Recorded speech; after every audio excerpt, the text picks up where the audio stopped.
राहुल गांधी और अरविंद केजरीवाल ने चुनाव में जनता को दिया धोखा। फिर केजरीवाल को बचाने के लिए कांग्रेस दे सकती है समर्थन। एग्जिट पोल में कांग्रेस की कोई सीट नहीं। एग्जिट पोल में कांग्रेस को नहीं मिल रही कोई सीट, फिर भी गठबंधन का दिया ऑफर।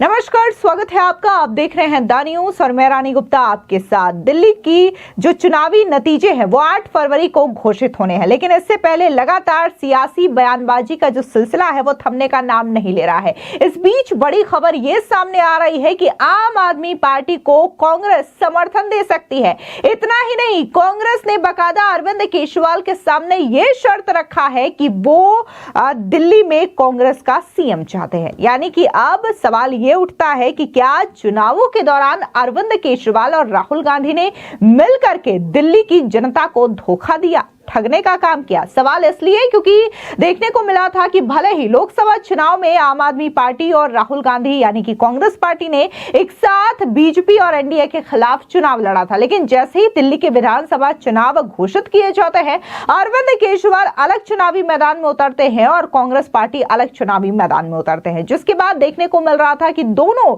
एक दूसरे के खिलाफ बयानबाजी भी कर रहे थे। लेकिन अब जैसे ही एग्जिट पोल सामने आए और इन एग्जिट पोल में दिखाई दे रहा है कि बीजेपी की प्रचंड बहुमत के साथ सरकार बन रही है, आम आदमी पार्टी की बहुत ज्यादा कम सीटें आ रही है। और इसके अलावा बात अगर हम कांग्रेस पार्टी की करें तो कांग्रेस पार्टी की तो कंडीशन बहुत ज्यादा बुरी दिखाई दे रही है। दरअसल आपको बता दें कि एबीपी न्यूज के हवाले से यह खबर सामने आई है कि कांग्रेस के जो टॉप सूत्र हैं वो ये कह रहे हैं कि कांग्रेस पार्टी अरविंद केजरीवाल और आम आदमी पार्टी को समर्थन देने के लिए पूरी तरीके से तैयार है अगर जरूरत पड़ती है तो। लेकिन शर्त यह है कि दिल्ली में कांग्रेस का सीएम बनना चाहिए, ना कि आम आदमी पार्टी का बनना चाहिए। आपको बता दें कि यह कोई पहली दफा नहीं है जब इस तरीके की खबरें सामने आई हो। आपको बता दें कि साल 2013 यानी कि जब अरविंद केजरीवाल करप्शन के खिलाफ लड़े थे और बाकायदा कांग्रेस के खिलाफ उन्होंने बोल करके चुनाव जीता था, कई सारे आरोप उन्होंने न सिर्फ शीला दीक्षित पर लगाए थे,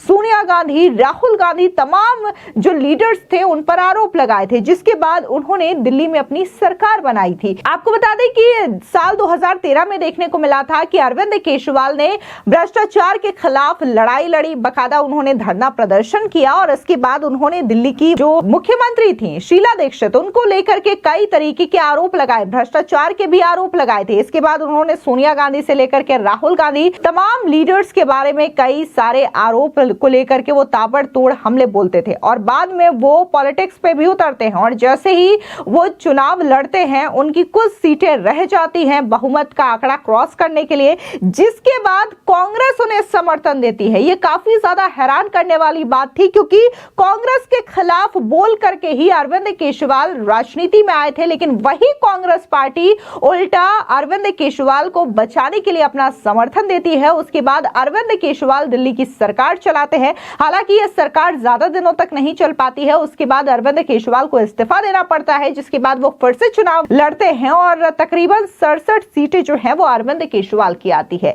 लेकिन सवाल ये कि जो कांग्रेस पार्टी और अरविंद केजरीवाल एक दूसरे के खिलाफ बयानबाजी कर रहे थे वो अब एक साथ फिर से दिखाई दे सकते हैं, वो भी सिर्फ इसलिए क्योंकि उन्हें ये डर सता रहा है कि साम दाम दंड भेद कुछ भी अपना लो, लेकिन दिल्ली में बीजेपी की सरकार नहीं आनी चाहिए। अब इसको लेकर के जनता ये भी कह रही है तो क्या ये जो चुनावी रैलियां कर रहे थे, एक दूसरे पर हमले बोल रहे थे, शराब घोटाला हो, शीश महल घोटाला हो, राहुल गांधी तो ये तक बोल रहे थे कि मोदी जी के नाम से अरविंद केजरीवाल कांप जाते हैं, तो क्या ये तमाम बयानबाजी जो है वो सिर्फ और सिर्फ जनता को गुमराह करने के लिए दिया जा रहा था, जनता की आंखों में धूल झोंकने के लिए दिया जा रहा था? क्योंकि जिस तरीके से साल 2013 में भी उन्होंने शीला दीक्षित के खिलाफ बोल करके कांग्रेस के साथ गठबंधन कर लिया, तो क्या इसी तरीके की चीजें एक बार फिर से साल 2025 में भी देखने को मिलेगी? क्योंकि यहां पर भले ही एग्जिट पोल में अगर हम देखें तो कोई ऐसा एग्जिट पोल होगा शायद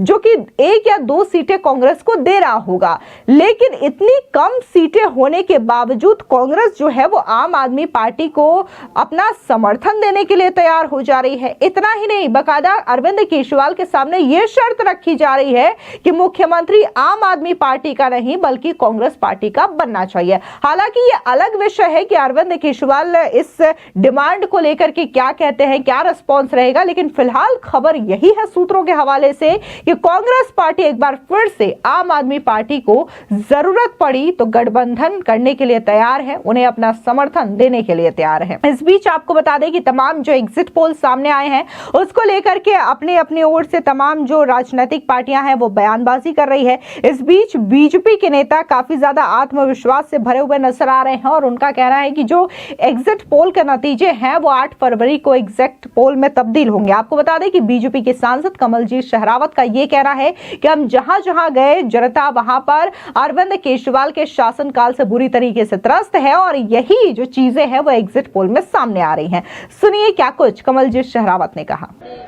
देखिए, अभी तक लोगों का बहाना ईवीएम था, जब हारने लगते थे और उसके बाद प्रशासन बनता है, फिर चुनाव आयोग बनता है।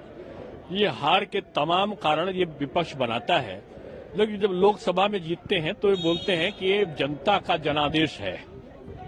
तब वो जब लोकसभा में ज्यादा पाते हो तब तो जनता का जनादेश है, और विधानसभा में जब आप हारने लगते हो तो आपको लगता है कि ये ईवीएम खराब है, ये चुनाव आयोग के लिए हम एक कफन लेकर आ जाए। इस प्रकार की अलोकतांत्रिक जो अतथ्यात्मक जो बातें हैं, मैं समझता हूँ वो इस प्रकार की खींच है कि वो हार को स्वीकारना नहीं सीख पाए। मुझको लगता है कि विपक्ष को हार को सीखना चाहिए कि हार से सीख के वो गलती ना करे।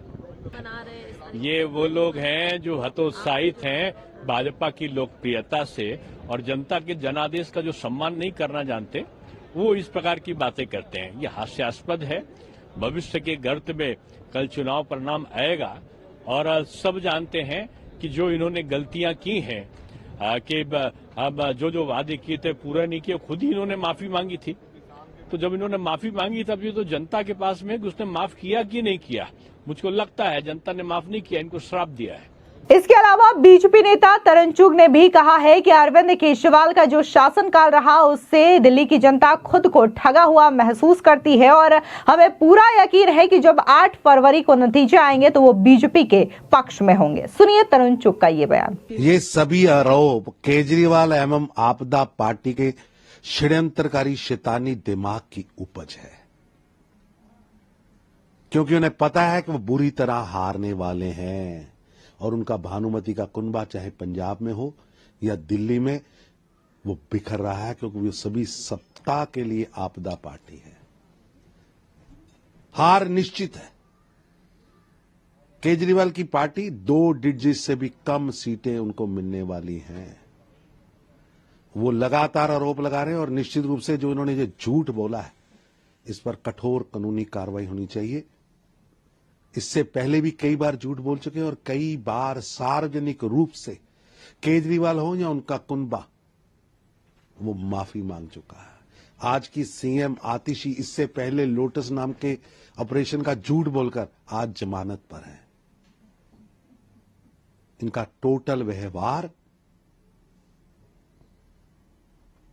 झूठ के आधार पर शैतानी दिमाग की उपज है। निश्चित रूप से दिल्ली की जनता जमानती धोखेबाज लुटेरे की आपदा पार्टी से मुक्ति चाहती है, क्योंकि इनकी नौसखियापन, नालायकी, नाकामयाबी नेतृत्व ने दिल्ली को लूटा है, दिल्ली को पीछे फेंका है।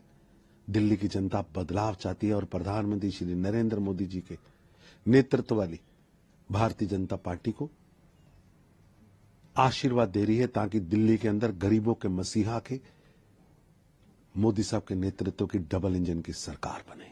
इसके अलावा बीजेपी नेता अरुण सिंह ने क्या कुछ एग्जिट पोल पर कहा, सुनिए। देखिए, जमीनी स्तर पे जो देखें ग्राउंड रियलिटी यही थी कि लोग आम आदमी पार्टी से परेशान थे, त्रस्त थे, उनके कुशासन से परेशान थे, उनके झूठ फरेब से त्रस्त थे और उनको आशा की किरण मोदी जी के नेतृत्व में दिल्ली में दिखी। तो दिल्ली में डबल इंजन की सरकार माननीय प्रधानमंत्री मोदी जी के नेतृत्व में बनने जा रही है। फिलहाल इस पूरी खबर को लेकर के आपकी क्या राय है, कमेंट सेक्शन में जरूर बताएं। धन्यवाद।